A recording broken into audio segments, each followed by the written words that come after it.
I sat down with Harrison Central head coach Anthony Hayes. We had a great conversation, covered a wide variety of topics. I'll show you that in just a minute. That's coming up on Hometown Huddle. In the meantime, welcome in. I'm your host, Drake Watson. This is Hometown Huddle on this beautiful August 6th in Cadiz, Ohio. We play football this month. We can say that for the first time on this show. We couldn't be more excited. A lot of teams have scrimmages coming up. We're going to find out a little bit about a lot of teams.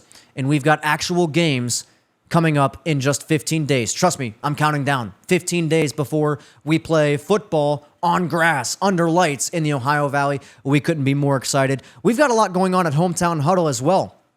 We're gonna be debuting 2 new segments on tonight's show, one of which we'll get to in just a moment. The other one is hopefully going to be a recurring thing. In fact, we know it'll be a recurring thing. We're excited to talk to you about that. First one, we've got Blow the Whistle. We're going to take a timeout and figuratively blow the whistle. We don't want to literally blow a whistle and rupture your eardrums if I don't do that already. But I wanted to take a timeout and take a look back at a few things that I said on last week's show and clean up some things that I misspoke about. First of all, I was talking about the Indian Valley and Steubenville game in week 2. Hopefully you saw the short form clip about that. But in the whole segment, St. Clairsville caught a stray, and I said that they had an early playoff exit, and that couldn't be farther from the truth. I just happened to misspeak. They actually went 4 rounds deep into the playoffs. They went 13-1, a great season, one of the best since, I think, 21. They're definitely trying to get back to that 2012 caliber of team. But, that Indian Valley game between them and St. Clairsville last year was the regional final in Region 15. And if St. Clairsville had won that game, they'd actually be 2 wins away from a state championship. So nowhere near an early exit. Not sure why I said that, but just misspoke about the Red Devils. So we wanted to clean that up. We also wanted to talk to you about how I said Martins Ferry was 10-4 last season. This is quick. They were 10-2. Misspoke. Misread the notes, actually. We know they're 10-2. Sorry, I hit the mic there. We know they were 10-2. They were 9-1 in the regular season. They won a playoff game, then lost a playoff game. Great season under Justin Kropka. We're going to be talking about the Purple Riders a good bit in the coming show, so stay tuned. August 13th. I'm not saying, I'm just saying. In that same segment, I said Edison had a week 1 matchup with Carrollton. I don't know what I was thinking. That's week 2. And it's very important that we preface that because Edison can't overlook week 1. Neither can we. We're going to be looking at all of these games, of course, because in week 1, Shenandoah travels to Edison. Okay, that's not, you might be thinking that's not a big deal. That might not even be a good game. Oh, you better pay attention. Keep your eyes open, not only for Edison and Carrollton in week 2, but Edison and Shenandoah in week 1, because Shenandoah pulled the upset last year and beat Edison. So the Wildcats will be fully focused on that game in week 1, fully focused on the Carrollton game in week 2. They're going to continue to try to build their team and scale up as they prepare for that Martins Ferry game and then the Indian Creek Showdown at the end of the season. So Edison Carrollton, I don't know if you'll be paying attention. I know we will be. You should be as well. That's in week 2. So that's one of the things we wanted to clean up. That's Blow the Whistle. We're thankful that it's a short segment. We hope we don't have to do it again. We hope we don't mislead you because that's not the goal around here. And we look to provide good, intriguing, and interesting and insightful content as far as high school athletics in the Ohio Valley. So wanted to clear some things up and drop the penalty flag on our own show. We've got Coach Hayes coming up in just a minute, the Harrison Central coach. But before we do that, one more thing I want to talk to you about. We get a little excited around here, rightfully so. High school sports is a big deal in a community like the Ohio Valley, especially high school football. So we're super amped up. But I think sometimes we make the mistake of looking at some of these things as life or death. And when you hear about the story of Emma Lyons from Steubenville, she's a senior volleyball player for Big Red. When you read about that story, that quickly makes you realize that nothing that we talk about, I want to be very clear about this, nothing that we ever talk about will ever be as important as what she did. I don't know that I'm qualified enough to retell the tale, but everybody has access to the internet. Do me a favor, type in Emma Lyons, Lyons, lifeguard, maybe add WTOV9 in there. They had the story on it. Just look into that and appreciate those kinds of things. Those are the things that make you realize what you and I talk about on Wednesday nights, nothing, completely nothing compared to that story. So we couldn't be more appreciative of her actions, her heroism, and we appreciate Channel 9 as well for bringing that story to life. And I think Mingo Junction honored her at a meeting last week. So we wanted to shine light on that story. She's preparing for a big senior season in volleyball for Steubenville, but before she does that, quite literally saving lives. So look into that story. We wanted to offer our appreciation for her acts last week. Really special stuff. I talked to you about the segment that we are going to debut and the segment that would be recurring. So without further ado, we're going to take you inside the huddle. This is our coach interview series, taking you inside the huddle. This week, looking at the Harrison Central program. We were joined by head coach Anthony Hayes, and we talked Huskies. We talked a multitude of things, and I think this is a segment that our viewers are really going to like and appreciate, because not only did we talk ball, but we talked everything that involves, and I'll tell you more about that on the other side. So without further ado, here's Anthony Hayes on Inside the Huddle. All the way to the house, and it's going to be a St. Clairsville touchdown. First play of the game. Hello, touchdown Huskies. Wide open, touchdown Ohio Valley. Harrison Central Huskies head coach Anthony Hayes. Coach, welcome inside the huddle. We appreciate your time and joining us. We want to talk to you about several things, including your coaching journey from your days at Caddis High School, your return to Harrison Central, and now as the head man. Take me back to the mid-'90s, your playing days at Caddis. Coaches will say that their coaching journey really starts as a player.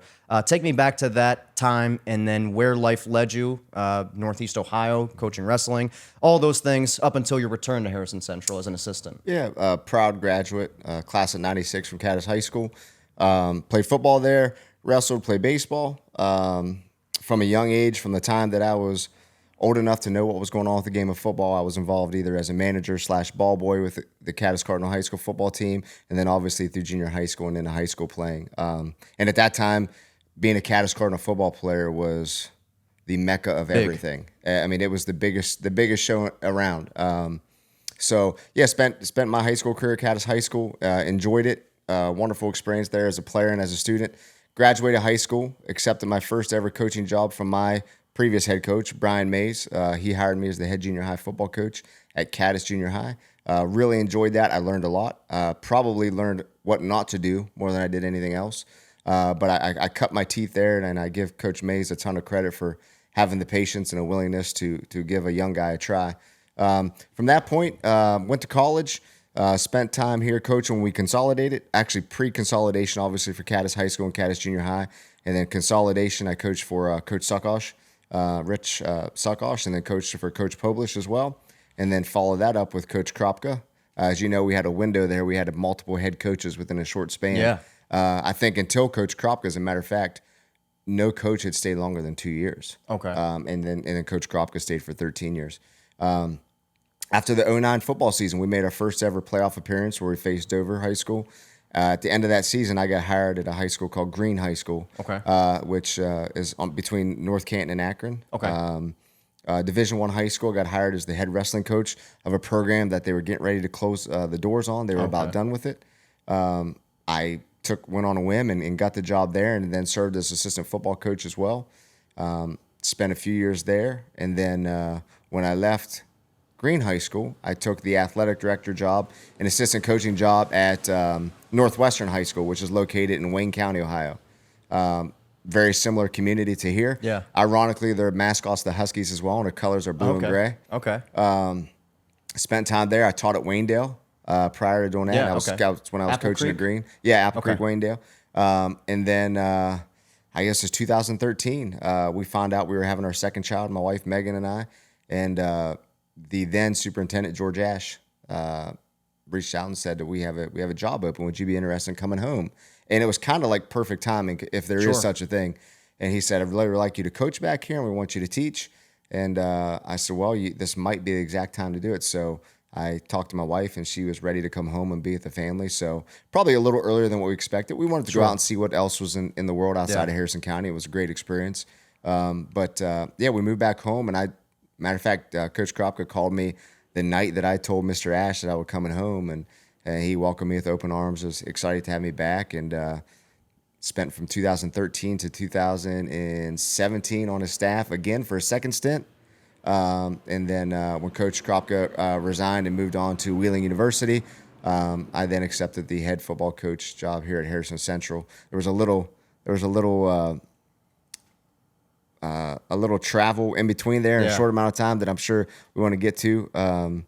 I don't know if you want to segue to that. Go ahead. For about 10 seconds, you were at Toronto. You accepted that job. Correct. My understanding, looking back and reading about that back in that time, was you did inform them that if this Harrison job opens up, I'm gonna go home. Correct. And so they were understanding of that, and from what I've heard you say, what I've heard them say in writing, both sides very mutual respect for the Toronto program and the folks up there, and they have a lot of respect for you.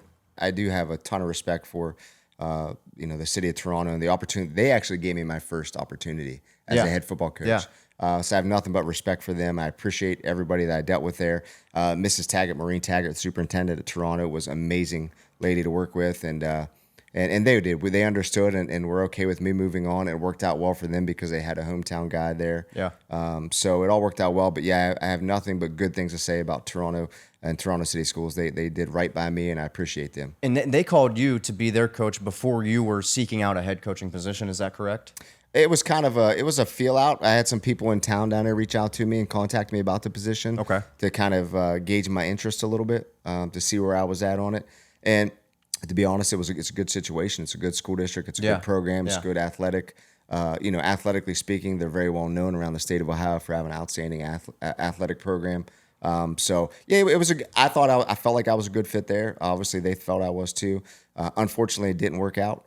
But I like to think that they've had a lot of success. What I was here at Harrison Central, and they didn't fall behind or anything. Their kids moved on to the next step, and they've had success since then. So, and that's got to provide you with a little bit of confidence as a younger guy at the time that a program with a very respectable athletic department believed in you and thought you were the guy to lead their program. Sure. I was very thankful for that. And it's, when you hire somebody, you're putting trust in them to, especially in athletics or academics, you're hiring somebody to be in charge of kids. And you trust them with those kids, which is our most prized possession, are our children. So, again, I was just grateful for that opportunity. But when home calls, it's everybody wants to go home. Yeah. And when you have an opportunity to come back, and my dream my whole life, growing up when it was Caddis High School, I always wanted to be the head football coach at Caddis High School. When Caddis High School consolidated with Jewett-Sile High School and Lakeland High School, well, for me, it just shifted to I'm going to be the head football coach at Harrison Central. And I remember back in 2005, I guess it would have been, I interviewed for the Harrison Central football job. Okay. And that's the same time that Justin Kropka interviewed, and they hired Justin, and that was a good hire. He had an outstanding career here. And to be honest with you, at that point, I was anxious. I wanted to get going. I want to do it.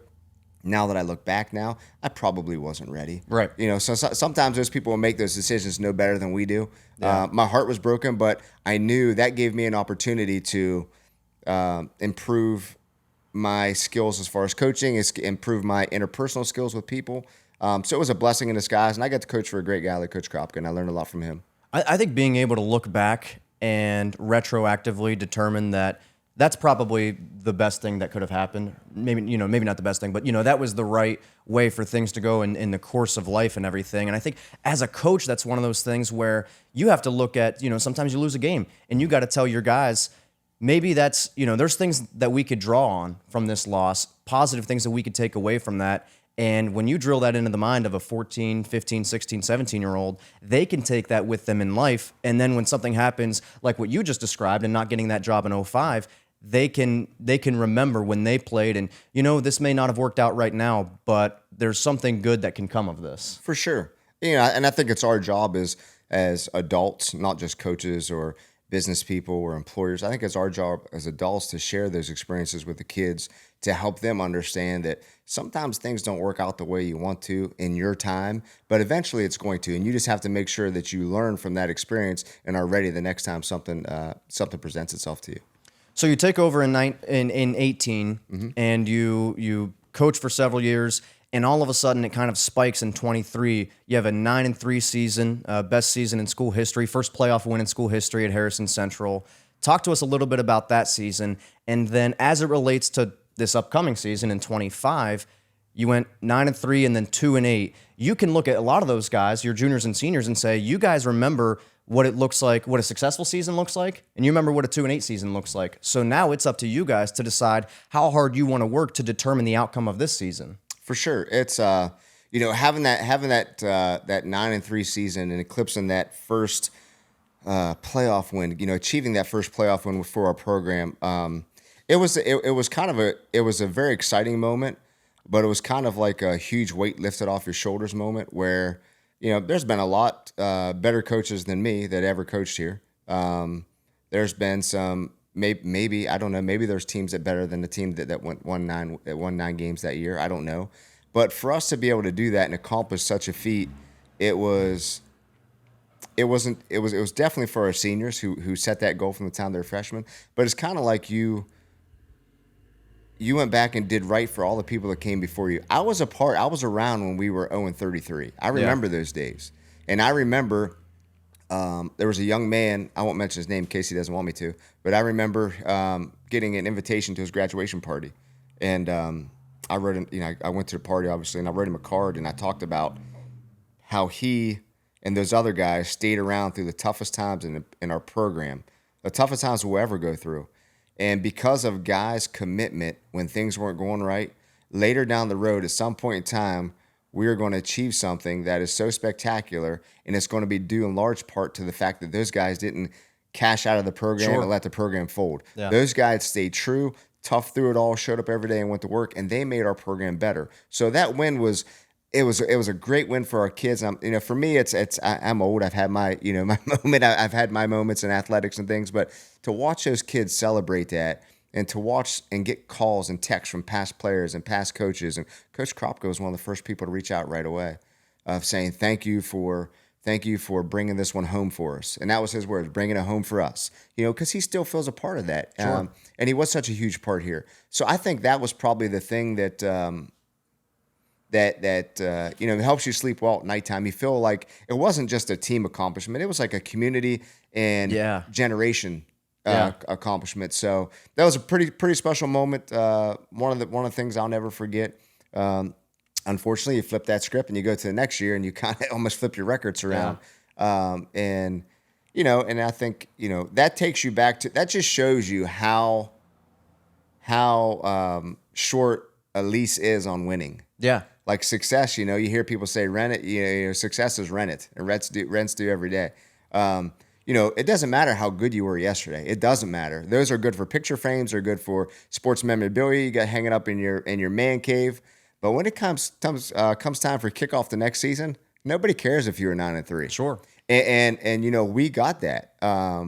It hit us right now in the face, and we felt that every week. And I'll be honest with you, from a coaching standpoint, we've all been through tough things, COVID, different things going on. You see kids get hurt. You hear bad stories, and people's lives would take place. But from a coaching standpoint, last year was probably the most taxing season that I've ever endured as a coach at any level in any sport.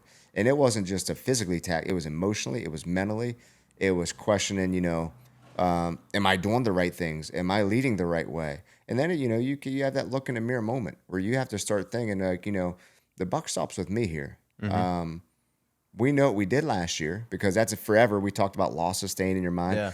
That's forever embedded in your memory. So we got to figure out a way to fix that, and not make those same mistakes.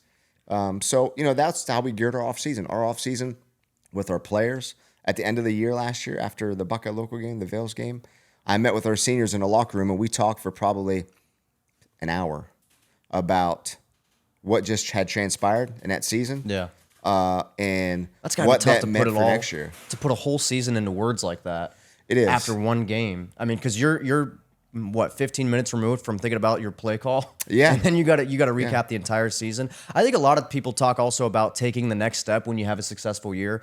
And what they don't realize is like, you didn't start 2024 at 9-3 trying to take the next step. Yeah. Like you're 0-0 every year. And the 24 team didn't accomplish those things. The 23 team did. And I think it can shock people when things get flipped. Like, I mean, Florida State is an example of that as well. When you talk about the look in the mirror moment, do you find, I'm going to ask you about your approach heading into this upcoming season. Like, do you find that obviously in your work ethic, you're steadfast and we're going to be the hardest working group of guys in the Valley, but are there certain philosophies or things that you had to kind of say, maybe we do need to change our approach, and how do you go about doing that? Do you throw darts at the wall, or do you say, we know we're working hard enough, we've just got to have some more balls bounce our way, and it will be okay if we work hard enough? Well, and this was last year. It was just a really tough year altogether throughout the course of the year, and then obviously in the football season. And I sat down really hard in the month of December, after Christmas, December between Christmas and New Year's, and I started writing down a list. And I moved that from one legal pad to another legal pad. I'm still old. I still use legal pads. I'm writing of all the things that I thought not went wrong, because those are too easy to figure out. What I did wrong.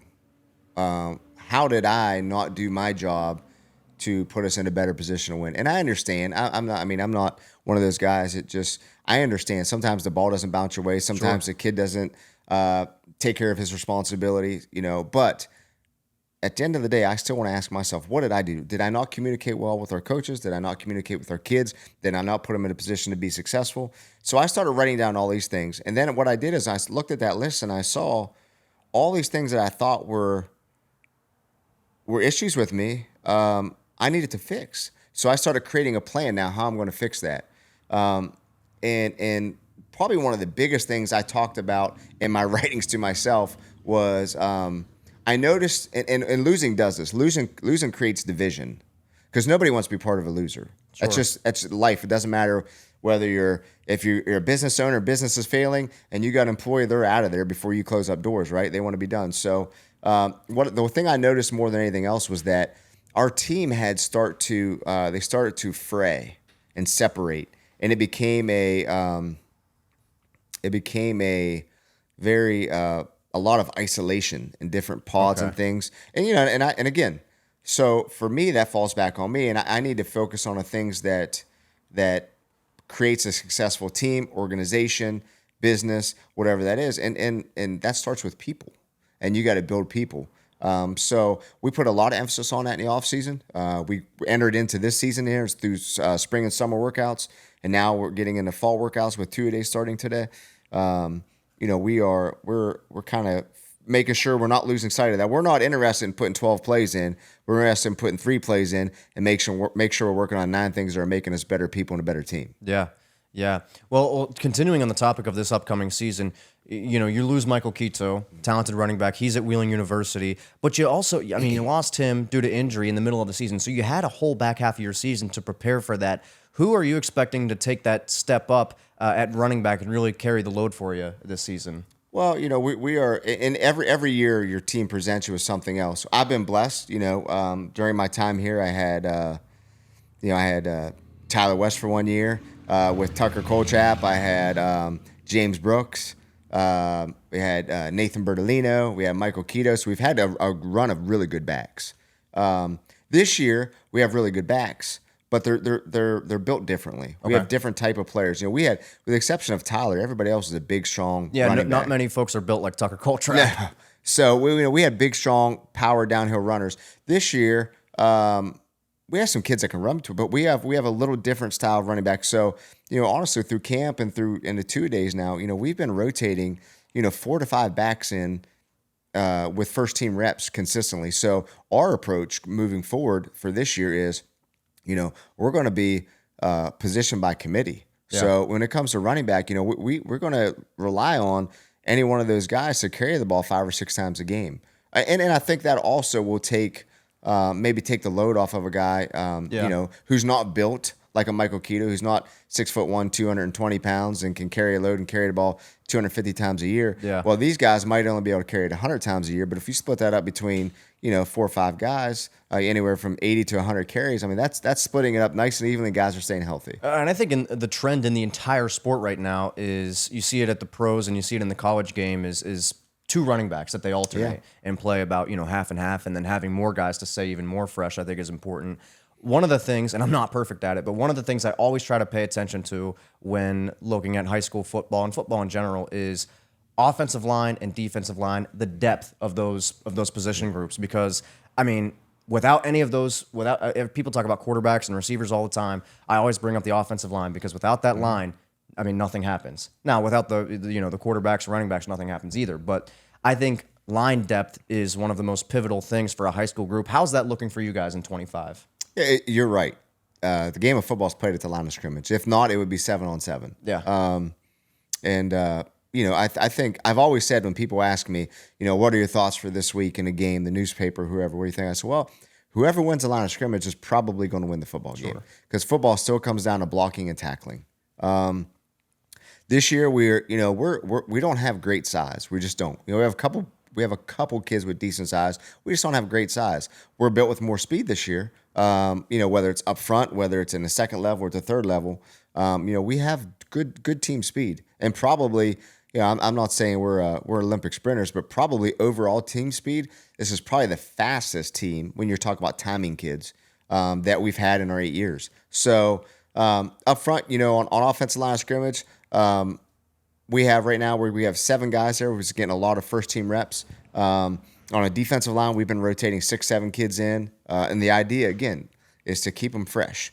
Football has gotten like every other sport, it's become such a long sport. Yeah. The pounding that you take, it all starts to pile up throughout the course of the year. And unless you have 70 kids on a roster, it catches up to you. So if our goal is to rotate as many kids as we can.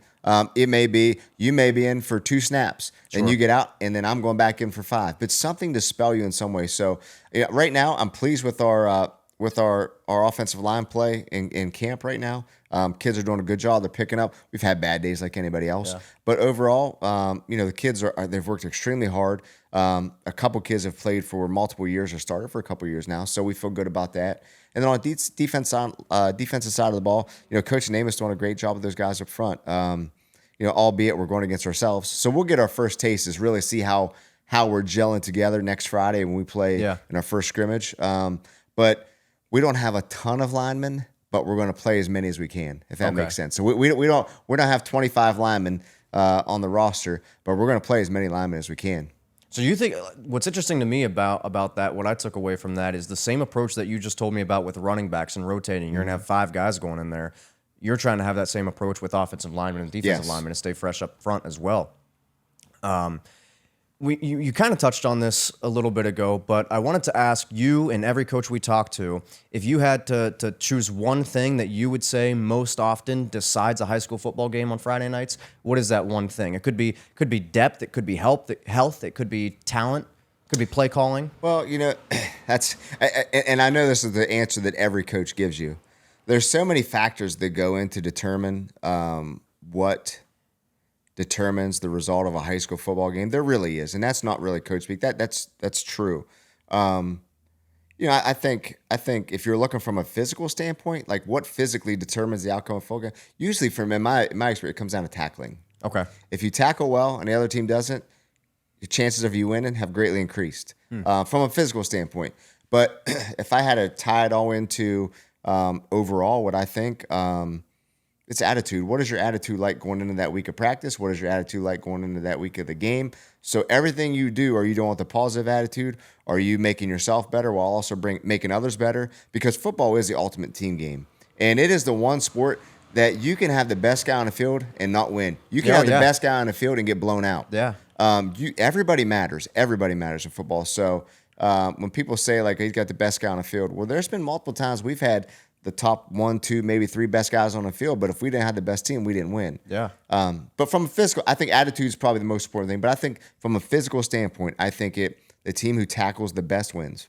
Do you think games are won on Friday night, or do you kind of have the approach with your team that, hey, we're all this running we're doing in July and all this practice that we're putting in, all these weights that we're moving around in the weight room, this is what's going to win us games in the fall? I think the score is final on Friday night, but I think your preparation, off-season training, practice, as you mentioned before, learning, knowing what's going on in film session, how in tune you are to what the game plan is, how you can help your fellow teammate who may be in a secondary with you or maybe on a defensive line or linebacker. How can you relate to them to make sure they're getting their job done, make sure they know their assignment? I think those are the things that win football games. I think football is it is more complex than it was in 1995. Yeah. But I feel like, and I've been guilty of this, sometimes we make it more difficult than it needs to be. Yeah. Really, we do. We complicate things, and I think one of the big things is you don't want to give kids. I can't expect a 16-year-old kid or even 18-year-old young man to know everything that I know, and I'm not saying I know everything, right. But just from a coach's lens, it doesn't matter what I know; it's what they know. Yeah. Because I can have a plethora of schemes and different things to do offensively, defense, special teams. It doesn't matter if they can't retain that. So I think giving kids what they can handle and just coaching them up, the same rep over and over and over and again. I think that making the game more simplistic, which is what it should be, I think that helps kids. Yeah, I mean, you could talk about and teach and draw on a whiteboard your combo blocks on inside zone all day, but if they're not grasping that, then you might have to run something else. Another thing I wanted to touch on is I've always thought your program has had a good culture, and if you could talk a little bit about what goes into that, and if you could build the perfect football player from the neck up, and what sort of intangibles does a player need to have to contribute to a great culture and great leadership in any program? Yeah. So, and you hear culture is the buzzword that's in everything on TV, every podcast, every radio station. Everybody talks about. We just define culture as how we do things, how we do everything. That's our culture. So, and I think your culture is exactly how you set it up to be. So if things aren't going well, we've constructed that to not go well. We talk about culture on how we behave, how we communicate, how we respond, how we treat other people. That's our culture. And I think it's so important to have that because we're in a time now where society is different than it was in 1996. It was different in 1975 than it was in 96. I think we have to continually evolve. Culture is either growing or it's dying. And if you're not evolving with it and trying to improve it every day, it is going to die. And again, we're dealing with kids. We're not in the Big Ten. We're not in the NFL. So, we're getting fresh kids as freshmen in high school who aren't even old enough to drive. I don't know if they make PG-13 movies anymore, but they just barely can get into a PG-13 movie. So we're dealing with young kids, and we have to make sure that we're teaching these kids how to do things the right way. And when I say that, I'm talking about the importance of being on time and respecting other people's time. So when you're on time, it means you respect somebody else's time. How to make sure you're dressed the right way, how to make sure that you approach people or converse with them in a respectful manner. Because all those things carry over to football. They really do. So what we teach them in football is we're just piggybacking off of things they need to learn for life. But when you talked about building your kid from the neck up, you want a kid, number one, to have a good attitude. That's the most important. Yeah. Everything starts with attitude.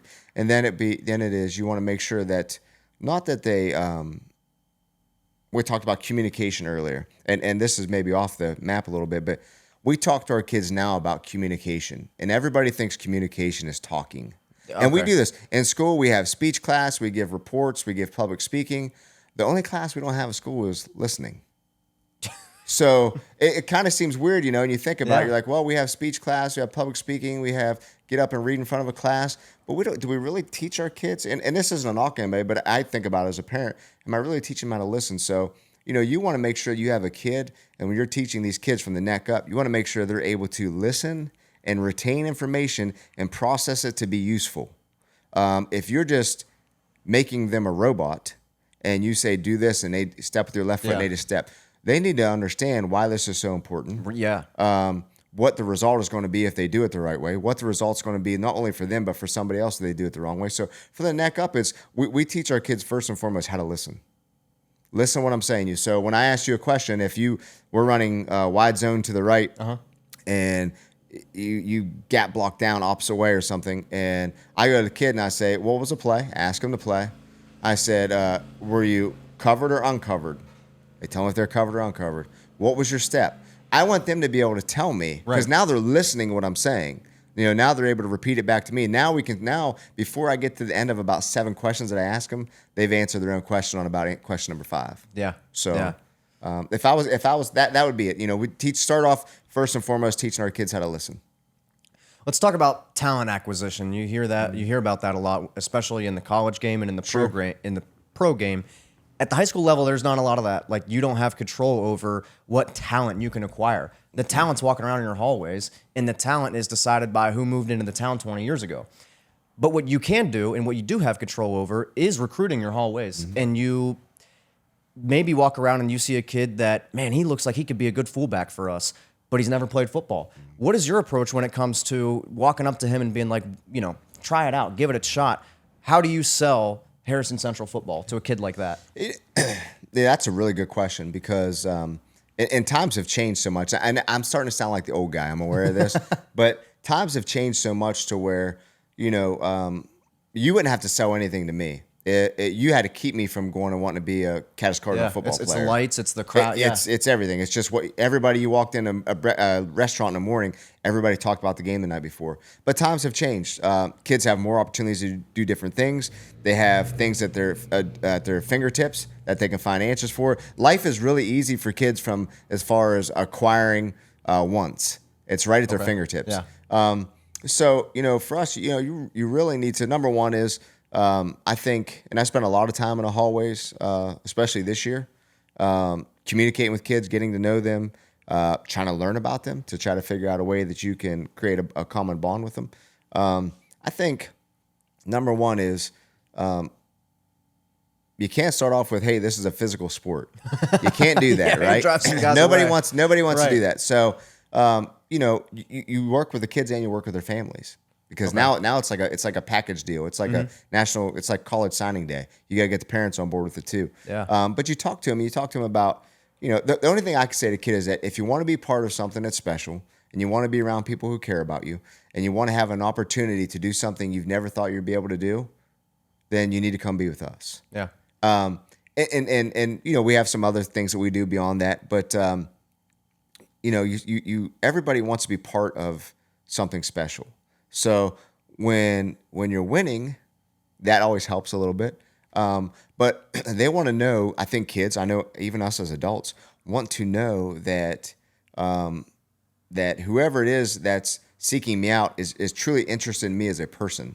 They're interested in my well-being. They're interested in me succeeding. They're going to try to devise a plan that's going to help me succeed. They're going to try to do something that is going to push me, not like push you as far as like, we're trying to get out the inner warrior inside of you. They're going to help me elevate myself to a level that I'm going to get a little exposure from. I'm going to have really good opportunity to have personal success. I think that's the kind of the mold that we've kind of transitioned to. I don't know if that works. I think that's how we've approached it. I'm really lucky because the coaches on our staff are, number one, they're incredible men. Most of them are fathers. They're good fathers. They're good husbands.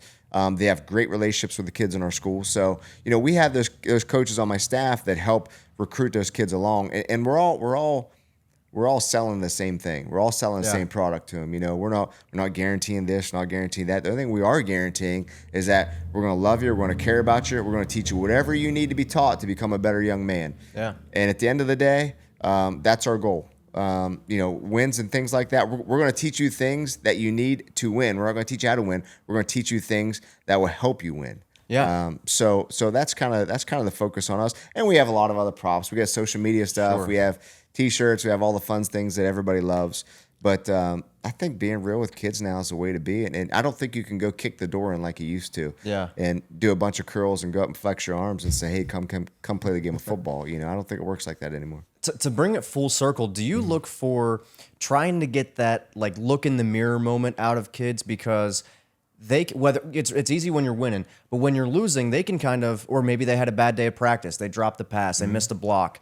they have the ability to go and look in the mirror and say, what am I not doing well? Taking it back to the story that you told. What am I not doing right? And then they're able to go and attack the next day even harder. And what they can learn from that is if you can drill in the foresight for them to see that those are qualities that'll help them 50 years down the road and will continue to help them. Is that kind of one of the things that you look at or you look to instill in your guys? Yeah, we do, and it's one of those things where, again, it goes back to the questions you ask your kid about the play. When you're going through the play and you're asking them questions because you want them to answer it themselves. So, when things go wrong, you don't have to say that, that's your fault. You ask a question and pretty soon they'll figure it out. And it becomes like an aha moment for them. But it gives you a sense of like self-discovery. That kid now realizes like I can fix my own problem now. Yeah. I know I'm accountable for this. And we talk about that a lot. We talk about it now, probably more emphasis on it now more than ever, that we want accountability and want, whether it's a coach, whether it's me, whether it's a senior, whether it's an assistant coach, a freshman, whatever. We want personal accountability for everything. But I don't think you have to do it in a demeaning way. I think we can, if somebody becomes accountable through whatever means that they need to use to get there, that's okay. Because they're going to learn from that. When you accept personal accountability, more times than not, you learn from that. And as a matter of fact, probably nearly every time you learn from that. So, for our kids within our program, I think they're getting better at it. We're lucky we have 16 seniors now who have come through the program. And they've really, I really put a premium on that this season. And to their credit, up to this point, they've honed in on that, and I can hear that in practice. I can hear kids, that's my fault, my bad. I let you, it's not like, hey, what were you doing, to help me out? You weren't there. They're starting to accept responsibilities for things. So that sort of leads into being a player-led team, which many coaches will talk about are very successful teams. I want to talk chalk for a second. Yeah. I wish we had a chalkboard to have you draw some stuff. You show me up. I don't want you to do that. You make me look bad. We'll Pro 14 Dave all day. But remember the national championship, and we remember the 3rd and 11 moment. I want to ask you, if you're in that position and you have a 3rd down, 11 to go, late in the game, you need a conversion to ice the game. Either what player are you calling, or which of your former players is the ball going to? Ooh. Well, now see, if I was probably sitting in the stands, I could rattle off an answer right now and know it's going to be right all the time. But in reality, most people don't realize is, as a coach, and I'll answer your question, but you have to think about things now. Number one, what is your strength? 2, what is their strength? What is your limitations? What are their limitations? Are they going to set up in zone coverage? Are they going to set up in man coverage? You're not going to throw 4 verts into a quarters coverage. Are they a pressure team on 3rd down? Are they a riverboat gambler? Does that defense coordinator like to come and get you? How much time's left on the clock? If we run the football, is that going to run the clock down, or we rely on our defense? So there's like a lot of things that go into it. I know that probably eating a pepperoni roll and eating some popcorn up in the stands is probably really easy. Like, hey, on Madden, I call this. Yeah, sure. But there's a lot more that goes into it.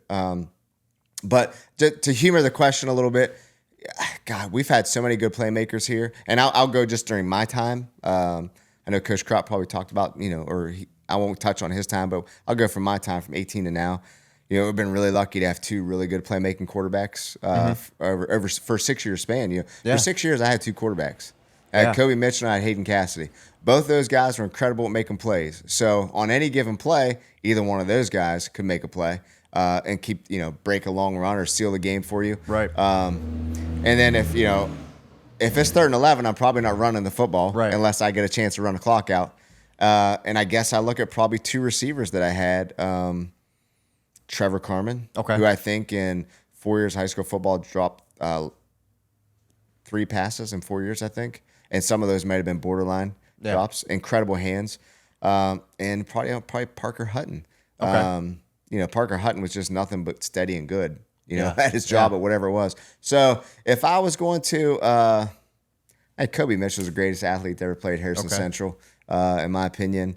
You can't go wrong with him. Hayden Cassidy, just run around and make plays. Can't go wrong with him.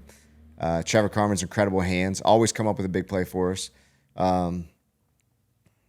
Parker Hutton, probably the smartest football kid I ever coached, making the play. I will say this: Parker never messed up.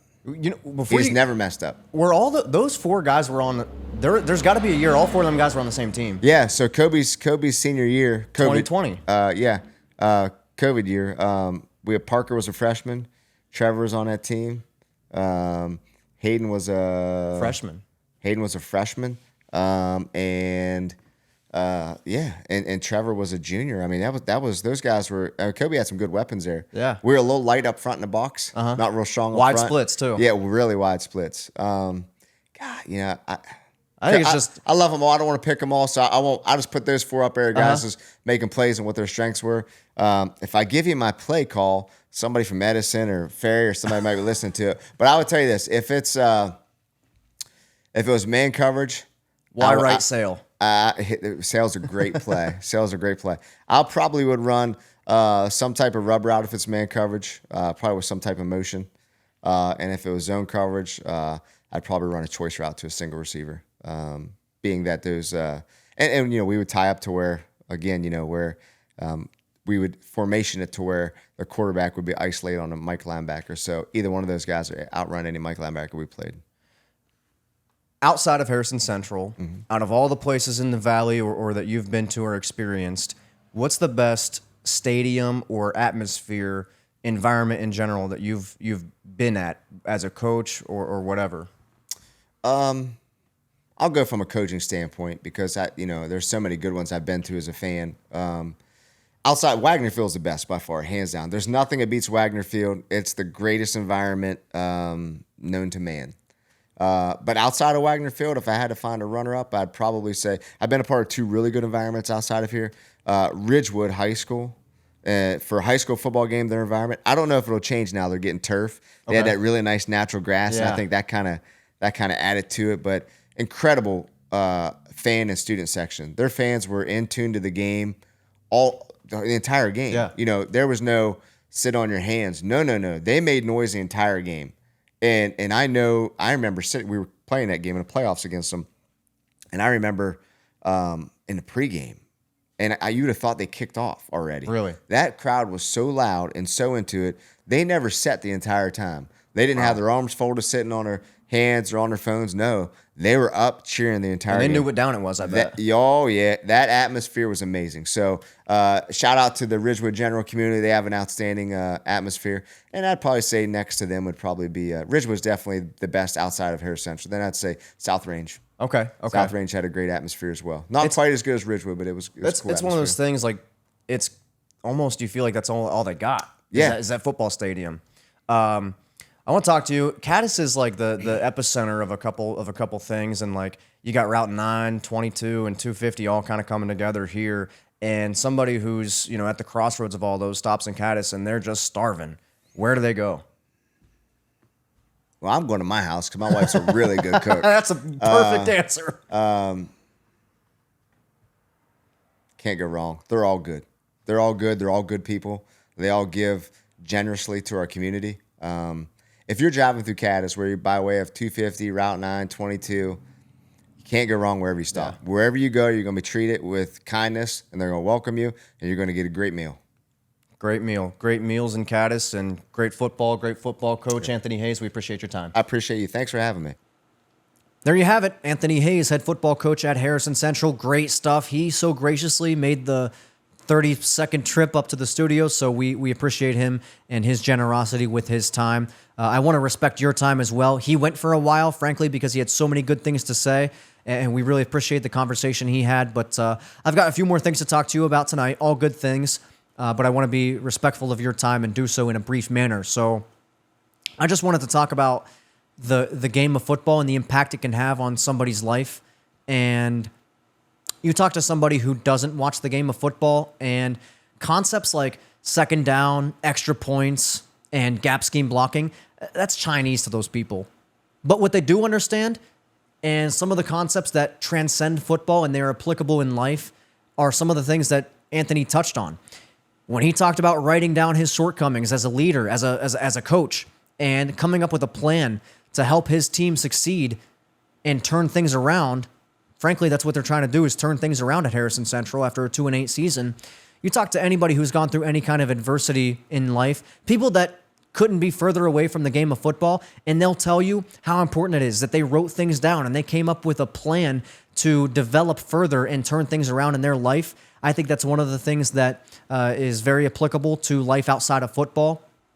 I think it's very easy for somebody in a coach's position to hoot and holler and yell at a player when they mess up and say, "You're wrong.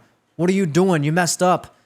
And it's very important. I'm glad Anthony touched on this. It's very important for them to kind of walk their players through. I mean, first of all, you don't want to eliminate anything that's disciplinary. You still want to have a sense of discipline in your program, and you got to be tough at times, but you don't got to be tough when you don't need to. And the fact that he's able to walk his players through their mistakes, and as he said, by about the 5th question, they start to answer their own questions, which allows them to realize that they can solve their own problems, and that's one of the things that they can take with them after football. Frankly, I would say at least 99% of the players here in the Ohio Valley will never play a down of football again after their senior season in high school. Whether it's good or bad, that's just the way it is. And I think it's very important that guys like Hayes teaches them lessons that they can take with them in life after football.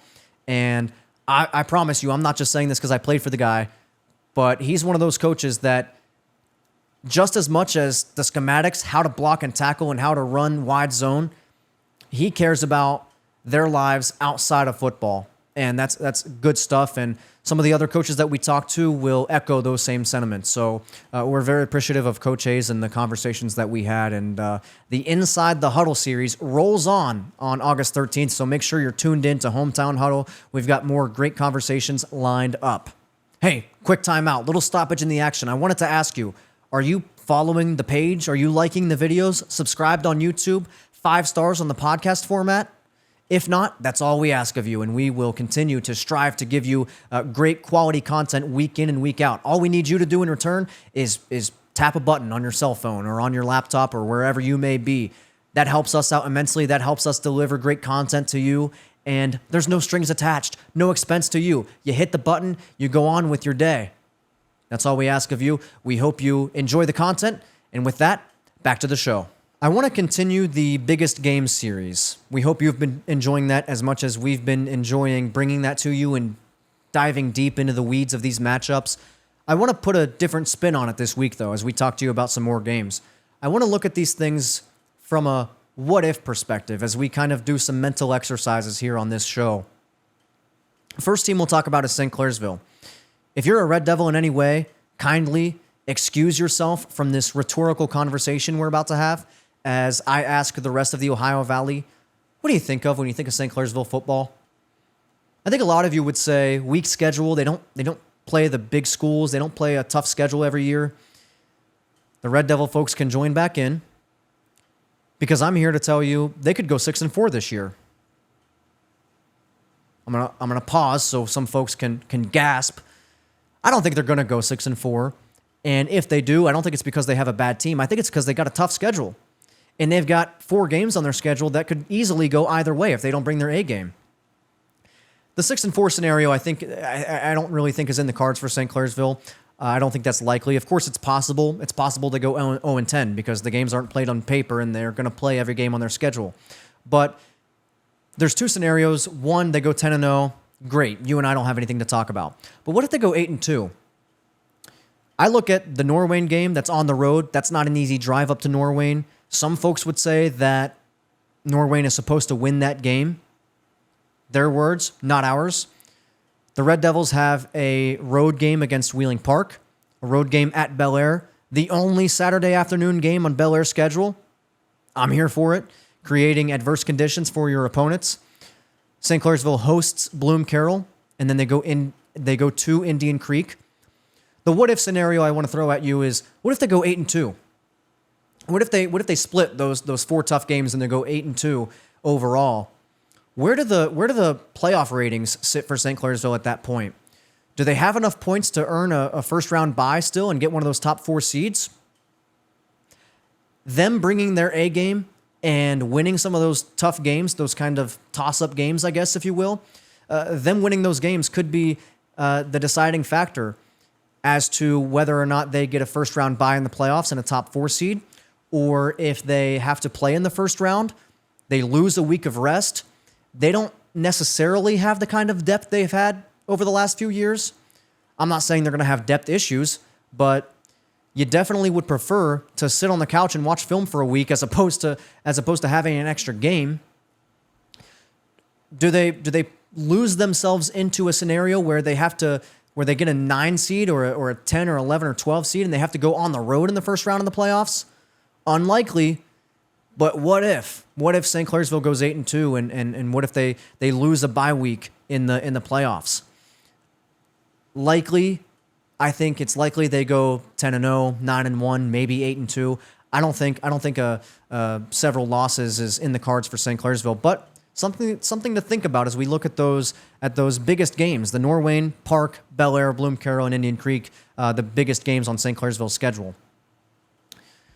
Let's shift our attention to this glass of water as I take another sip. I have to preface for the podcast folks, so I don't leave them hanging with 5 seconds of silence.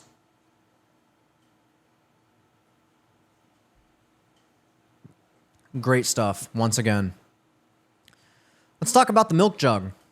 What do you think of when you think of this game? Did anybody think of Union Local winning in 2025? I don't know if many did. The folks at Morristown did. They're thinking about that every day. They're thinking about that game. They haven't won that thing since 2017 in Blake Allen's first year. He's the head coach at Barnesville. This game, again, we're putting a what-if scenario in all of this, so let me paint this picture in your mind.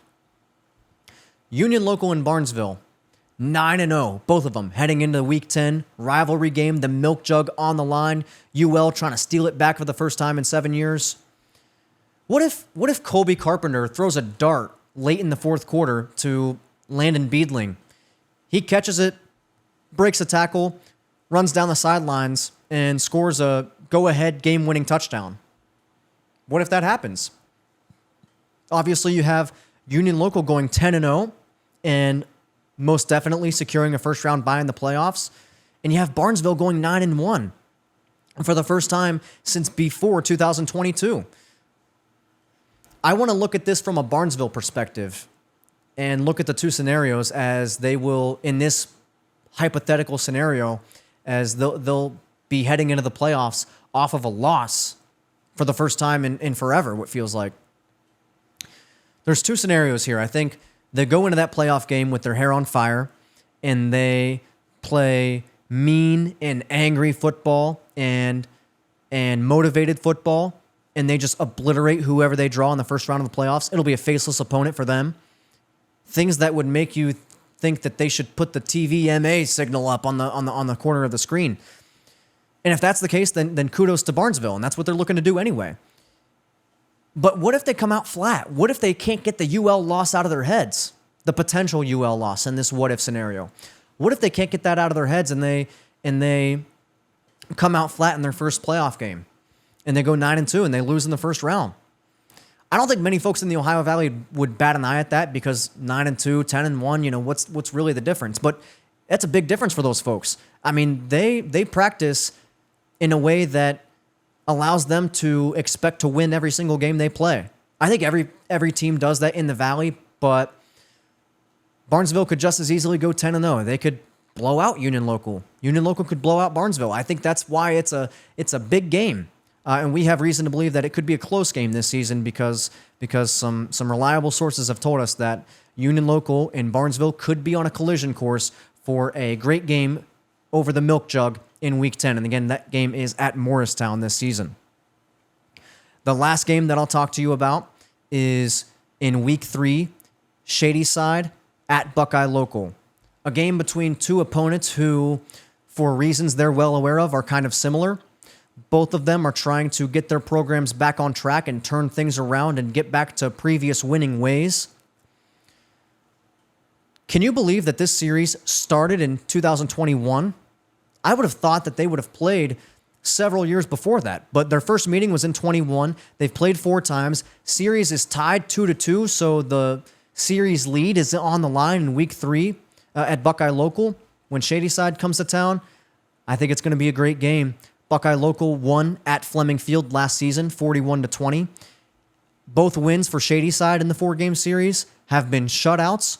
So, and oddly enough, the road team has won every game in this series. So something to keep an eye on there. And that's a great segue to the last thing that I'll talk to you about. I think you can help me out. I need to make a decision for what Thursday night game to go to in week 1.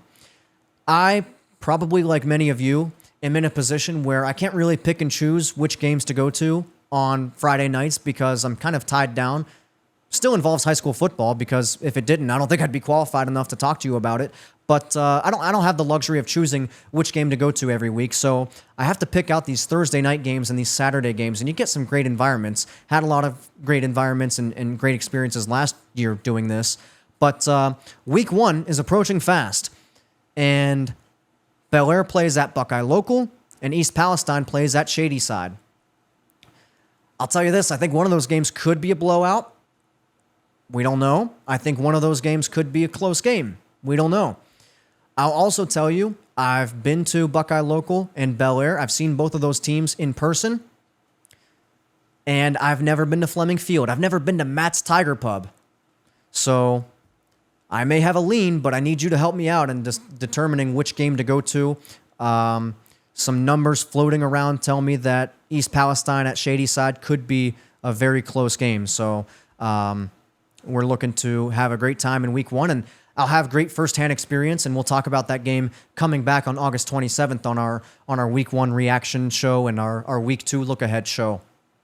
So Shadyside and Buckeye Local, I think could be a great game in week 3, and I hope Shadyside East Palestine is a great game in week 1 as well, as that very easily could be the game I go to on that August 21st Thursday night. As for this August 6th Wednesday night, we thank you so much for being here. Everybody at Harco Media Network thanks you for being here. I thank you for being here and listening and tuning in. Once again, hit the like button, all the things that I talked about earlier. Stay tuned. August 13th, Inside the Huddle rolls on Hometown Huddle.